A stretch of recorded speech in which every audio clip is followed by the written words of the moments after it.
Welcome to today's Explainer. If you're a young adult trying to navigate, well, life right now, whether that's the Wild West of early dating, dealing with a super passive-aggressive roommate, or just trying to figure out boundaries at a new workplace, you probably know the exact feeling we're going to tackle today. I'm talking about the anxiety of ambiguity. You know, it's that really uneasy feeling in your gut when you just aren't quite sure where you stand, what the other person actually expects from you, or what the real boundaries are. So today, we are looking at a highly effective communication tool called the RBDSM framework. It's basically a practical guide to authentic relating that completely takes the guesswork out of your connections. Here's our roadmap for today. First, we'll examine the burden of guessing. Second, we'll define exactly what RBDSM is. Third, we're going to break down the core framework, literally letter by letter. Fourth, we'll expand your vocabulary. And finally, we'll explore dropping into the body. Okay, let's dive right into Section 1, the burden of guessing and the anxiety of unspoken expectations. I really want you to ask yourself right now, are you just totally tired of guessing? Just take a second and reflect on your own everyday experiences. Think about the stress of wondering if your new boss secretly expects you to reply to emails at 9 p.m.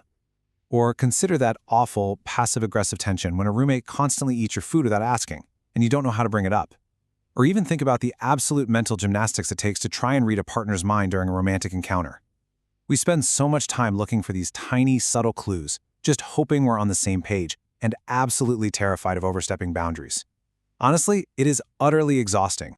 And this brilliantly illustrates the exact shift we need to make. On the left side, we've got the old way, implicit hopes. Implicit hopes are basically crossing your fingers, closing your eyes, and hoping for the best, which, let's be real, is a terrible strategy for your love life. Actually, it's a terrible strategy for your apartment lease too. On the right is the new conscious way, explicit agreements. Instead of just hoping, you're stating your needs right up front. You are actively transitioning from this passive wait-and-see role into becoming an active creator of a safe relational space. Moving on to Section 2, what is RBDSM? Let's define the container for connection.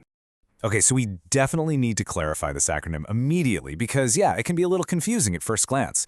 BDSM, as you probably know, is an erotic practice involving bondage, discipline, dominance, submission, and sadomasochism. But RBDSM is completely distinct from that. RBDSM is strictly a communication framework. You can think of it like a cheat code for young adults communicating in literally any high-stakes relationship, not just romantic ones. It's designed to make all your interactions safer, highly intentional, and super transparent.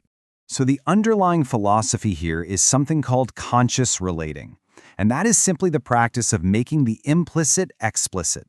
By putting things out in the open, you align expectations and build what we call a secure container. Now, a container is just a handy term for a safe, clearly defined environment where both people fully understand the boundaries of what's happening. So a container can absolutely be a romantic date, sure, but it can also be a one-on-one performance review with your manager or a structured house meeting with your roommates. All right, Section 3, the core framework. Let's break down the acronym RBDSMA. So, the crucial point here is how these first three letters set the absolute baseline of what you are available for. R stands for relationships. In dating, this is discussing your status or maybe non-monogamy agreements. But at work, it's defining whether you and your coworker are strictly professional or if you're actual friends outside the office. B is for boundaries. This explicitly defines your limits. Romantically, yeah, it's physical boundaries. Domestically, it's needing quiet hours in a shared apartment after 10 p.m. And D is for desires. Here, you express your exact wants and your intentions. I really want to pause on that D for desires for a second, because this is absolutely huge. By explicitly stating what we actually do want, we create a much-needed space for enthusiastic consent. And guys, enthusiastic consent applies everywhere. It applies to the bedroom, absolutely, but it also applies to workplace projects and roommate chores. You're moving from a reluctant, I guess I can do the dishes, to an enthusiastic, mutual agreement on how the whole household is run. It's a total game changer. Continuing with the final three letters. S is for sexual health.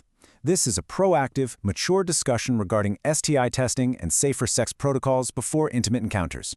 M stands for meaning. Here, you clarify the significance of the encounter or the relationship.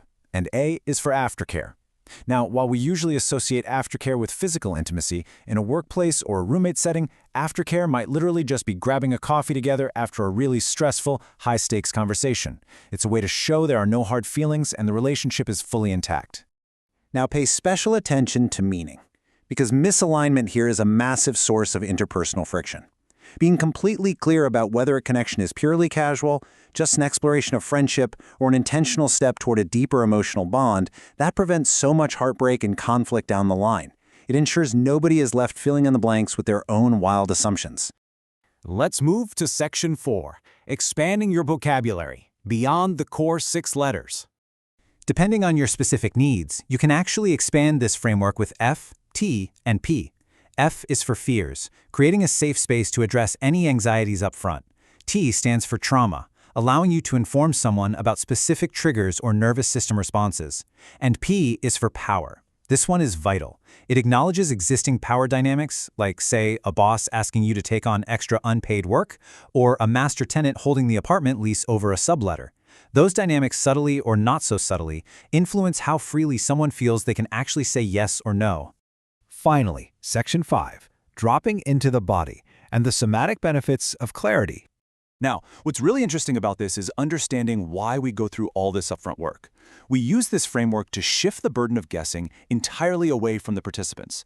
And removing that guesswork allows for something called somatic awareness. Somatic awareness simply means paying attention to your body's physical signals. When you don't have to guess anymore, your nervous system finally realizes it doesn't have to be on high alert. You can actually stay physically grounded during these really tough conversations. Looking at this comparison, it makes total sense. When you are busy guessing, you are trapped in your head. You're overthinking every single word, you're anxious, you're spiraling. But tuning into your somatic awareness while having these conversations, whether it's with a date, a roommate, or a boss, helps you notice when you're getting tense. Because you know the container is secure, you can take a breath, drop out of that anxious, racing mind, and reground fully into your body. You actually get to be present for the experience. And remember this essential definition. RBDSM is a recurring conversation. It is an evolving dialogue. It's not some rigid, one-time contract you sign and forget about. Because young adulthood involves constantly changing jobs and apartments and relationships, this framework is a living dialogue that adapts right along with your crazy, evolving life. You want to revisit these letters regularly to foster enduring, real trust. So I want to leave you with a challenge. Think of that one text you've been absolutely dreading sending to your roommate, your boss, or maybe your partner. How can you use these exact letters to transform that anxiety into an explicit agreement today? You have the vocabulary now, and you have the roadmap. Thank you so much for joining me for this explainer, and hey, here's to leaving the guesswork behind.